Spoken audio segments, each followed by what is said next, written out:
পলাতক শেখ হাসিনার দেশে ফেরত পাঠানোর প্রক্রিয়া জোরদার করতে ভারতের প্রতি আহ্বান জানিয়েছে বাংলাদেশ।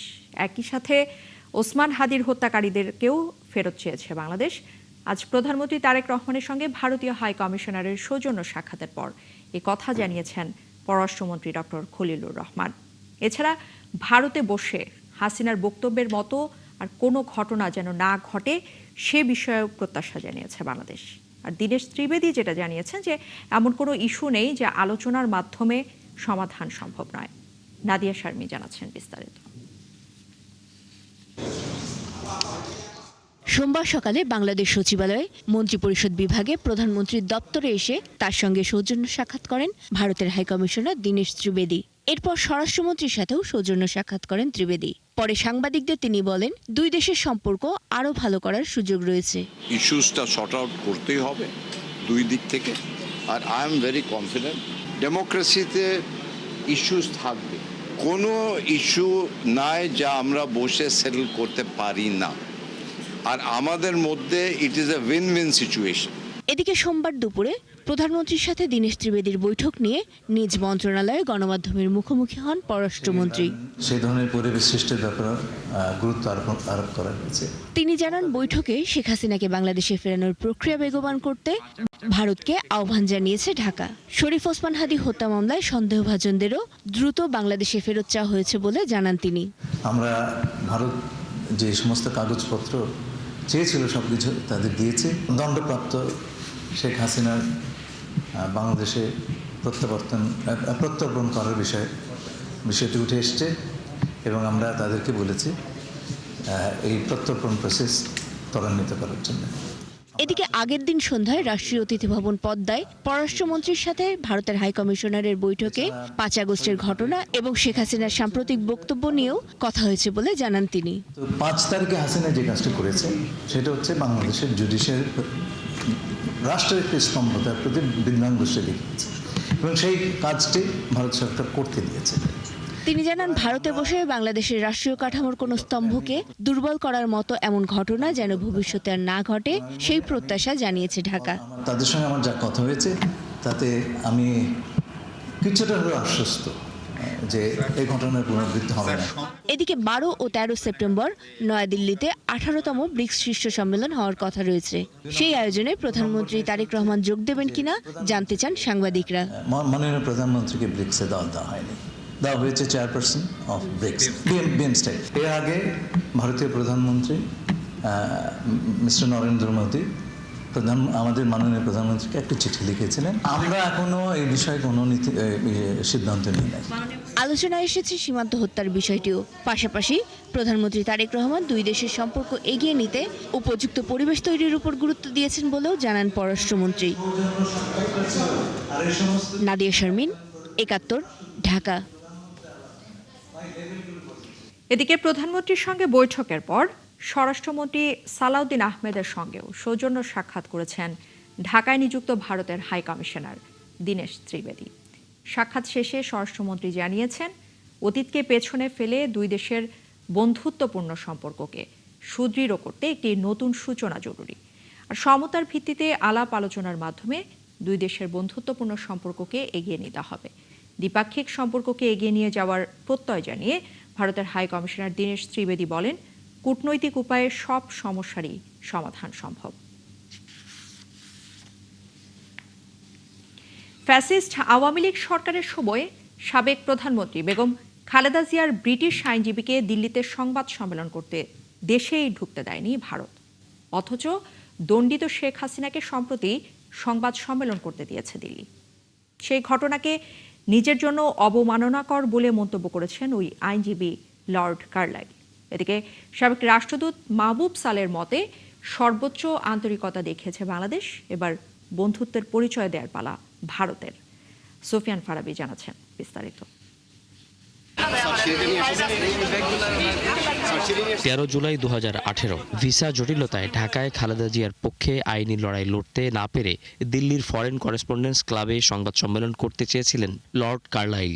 আনুষ্ঠানিক সকল নিয়ম মেনে ভারতীয় ভিসা পেলেও দিল্লি এয়ারপোর্টে আটকে দেয়া হয় তাকে। লন্ডনের হিথ্রো বিমানবন্দর থেকে এয়ার ইন্ডিয়ার ফ্লাইটে ওঠার আগেও ভারতে প্রবেশে কোনো বাধা ছিল না তার। তবে দিল্লিতে নেমেই জানতে পারেন অজানা কারণে ভিসা বাতিল করা হয়েছে। ফলে খালেদা জিয়ার সঙ্গে চলা অন্যায়ের বিষয়টি নিয়ে সংবাদ সম্মেলনের সুযোগ পাননি তিনি। জাতিসংঘ, হোয়াইট হাউস ও পেন্টাগনের বাংলাদেশের তৎকালীন একমাত্র সাংবাদিক মুশফিকুর ফজল আনসারীর সঙ্গে একান্ত সাক্ষাৎকারে দিল্লি বিমানবন্দরের সেদিনকার স্মৃতিচারণ করছিলেন Lord Carlisle. I had gone for a press briefing on the Bangladesh case of Begum Khaleda Zia. ভারতের ভিসা নিয়ে আমি দিল্লির উদ্দেশ্যে যাত্রা করেছিলাম। উদ্দেশ্য ছিল বেগম খালেদা জিয়ার পক্ষে আইনি লড়াই লড়তে না দেওয়ার বিষয়টি ভারতে অবস্থিত আন্তর্জাতিক গণমাধ্যমের প্রতিনিধিদের জানানো।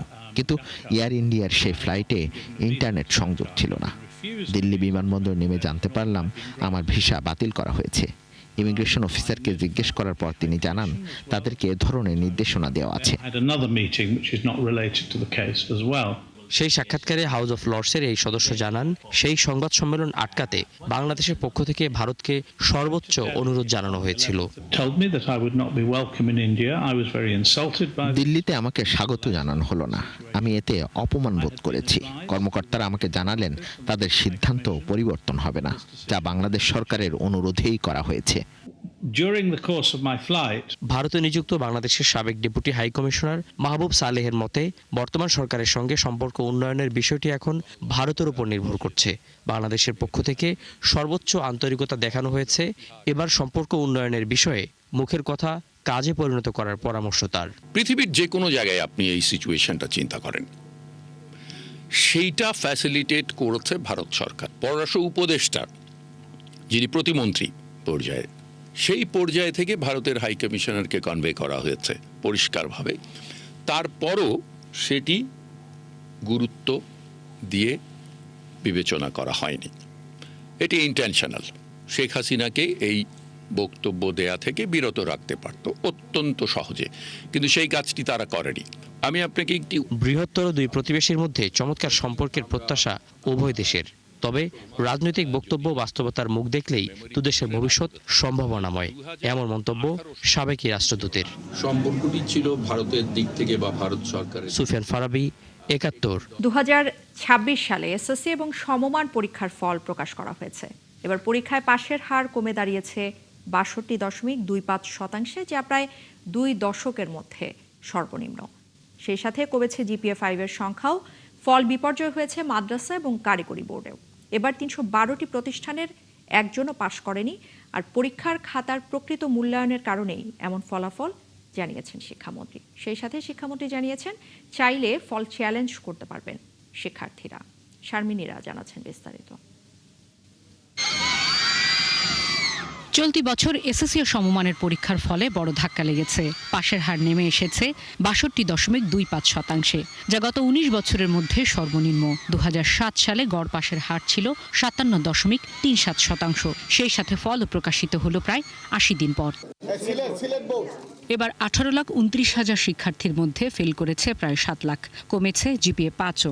গত বছর ১,৩৯,০০০ শিক্ষার্থী জিপিএ-৫ পেয়েছিল, এবার তা ১,১৬,০০০-এ নেমেছে। ফলাফলে এবারও এগিয়ে ছাত্রীরা। সাধারণ বোর্ড ভিত্তিক ফলাফলে সবচেয়ে ভালো করেছে ঢাকা। গড় পাশের হার ৭১.৬৩%। ময়মনসিংহ বোর্ডে সবচেয়ে খারাপ ৫৭.৩৯%। তবে ১১ বোর্ড মিলিয়ে মাদ্রাসা ও কারিগরিতে পাশের হার যথাক্রমে ৫৫ ও ৫৮%। এবার সবচেয়ে বেশি খারাপ ফল হয়েছে মানবিক বিভাগে। যে সমস্ত ছাত্রছাত্রীরা তাদের খাতা পুনর্পরীক্ষার জন্য আবেদন করবেন, তাদের সম্পূর্ণ খাতা পুনর্পরীক্ষণ করা হবে এবং কোথাও যদি কোন ভুল ত্রুটি হয়ে থাকে সেগুলি পুনরায় ব্যবস্থা নেওয়া হবে। ১৮,২৯,৪৮৫ জন শিক্ষার্থী সেজে উত্তীর্ণ হয়েছে ১১,৩৮,৮৭৭ জন। পাশের হার হয়েছে 62.25। আওয়ামী লীগের ১৬ বছরে এসএসসিতে গড় পাশের হার ছিল ৮৩%-এর বেশি। এবার ফলাফলে সরকারের কোনো হস্তক্ষেপ ছিল না বলে দাবি করেন প্রধানমন্ত্রীর শিক্ষা উপদেষ্টা। প্রশ্নপত্র ফাঁসের কোনো ঘটনা ঘটে নাই এবং খুব সুন্দর পরীক্ষা হয়েছে, সুষ্ঠুভাবে হয়েছে। আমাদের এমন একটা শিক্ষা ব্যবস্থা গড়ে তুলতে হবে যেখান থেকে আত্মনির্ভরশীলতা তৈরি হবে, কর্মসংস্থানের সুযোগ তৈরি হবে। সুতরাং আমরা একদিকে যেমন পাশ ফেল গুরুত্বপূর্ণ, বাট একই সাথে প্রয়োজন তারা কি তাদের সৃজনশীলতা, মেধা, যোগ্যতা নির্মোহ মূল্যায়ন পাচ্ছে কিনা। আন্তঃশিক্ষা বোর্ড জানায় এবার একাদশে মোট 25 লাখ আসন রয়েছে। উত্তীর্ণরা সবাই ভর্তির সুযোগ পাবে। আসন প্রায় 25 লক্ষ, সেখান থেকে গত বছর পূরণ হয়েছিল 58.7%, আর শূন্য ছিল 41.3%।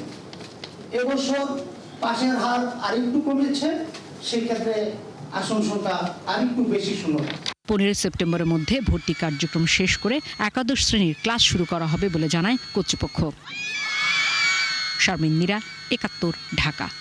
অর্থনীতির গতিপথ বদলে দিতে 11,500 কোটি টাকায় তৈরি হয় দক্ষিণ এশিয়ার প্রথম ডুবোপথ কর্ণফুলী টানেল। কিন্তু কাঙ্ক্ষিত আয় না হয় যেখানে প্রতিনিয়তই গুনতে হচ্ছে দ্বিগুণেরও বেশি লোকসান। এছাড়া 1000 কোটি টাকা লোপাটে ভারী হয়েছে রাষ্ট্রের বোঝাও। বিশ্লেষকরা যেটা বলছেন, অনিয়ম এবং অব্যবস্থাপনা থেকে বের হতে না পারলে এই টানেল থেকে সুফল মিলবে না আগামী 1 দশকেও। বিস্তারিত রাকিব হোসেনের রিপোর্টে, ক্যামেরায় মিরাজ সুমন এবং রাব্বি হাসান জয়। নদীর তলদেশে গড়ে ওঠা দক্ষিণ এশিয়ার প্রথম ডুবোপথ কর্ণফুলী টানেল বিদেশি বিনিয়োগ, কর্মসংস্থান, রপ্তানি বাণিজ্য সম্প্রসারণ সহ নানা সম্ভাবনার গল্পে যা চট্টগ্রামের সাথে যুক্ত করেছে উদীয়মান শিল্পনগরী আনোয়ারাকে। কোরিয়ান ইপিজেড, কর্ণফুলী সার কারখানা আর চীনা শিল্পাঞ্চল সহ অর্থনীতির চাকাকে বেগবান করতে নেওয়া প্রকল্পই এখন গলার কাটা। উদ্বোধনের 3 বছরের মাথায় লোকসান ছাড়িয়েছে 450 কোটি। অভিযোগ আছে, দেশের স্বার্থ হাসিল না হলেও রাজনৈতিক আর নিজেদের আর্থিক সাফল্য নিশ্চিত করেছে আওয়ামী সরকার ও আমলারা। আইএমএডির তথ্য বলছে, এই প্রকল্পে প্রমাণিত লুটপাটের পরিমাণ 2,500 কোটি টাকা। পাবলিক ইনভেস্টমেন্ট প্রজেক্টে অনেক ক্ষেত্রেই প্রপার রিটার্ন দেখা হয় না, এগুলো রাজনৈতিক বিবেচনায় প্রকল্পগুলো করা হয়। প্রকল্পের যে ঋণ, সেইটার রিপেমেন্ট তো আরও দূরের কথা, এটার যে মেনটেনেন্স ব্যয় সেইটাই পুরোটা উঠে আসছে না।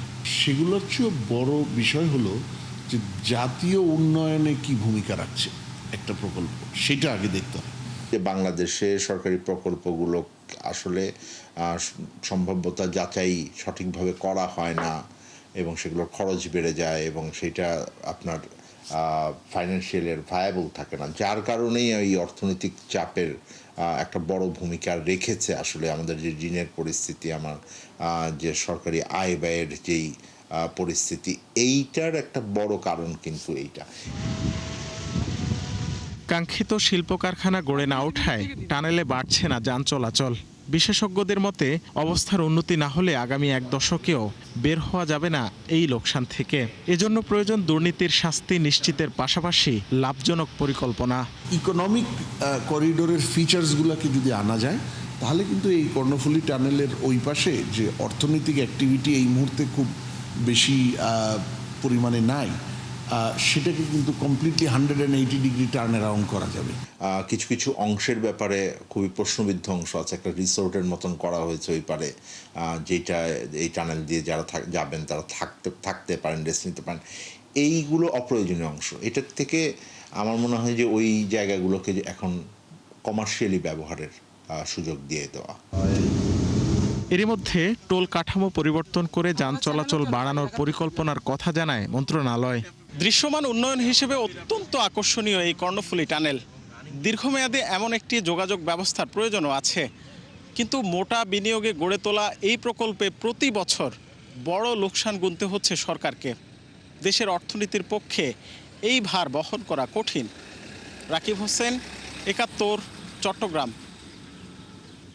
দর্শক, চলছে সংবাদ সংযোগ। সরাসরি সংবাদ অনুষ্ঠান দেখতে চোখ রাখবেন 71 ফেসবুক পেজে এবং সাবস্ক্রাইব করবেন 71 ইউটিউব চ্যানেলে। থাকবেন 71-এর সাথে।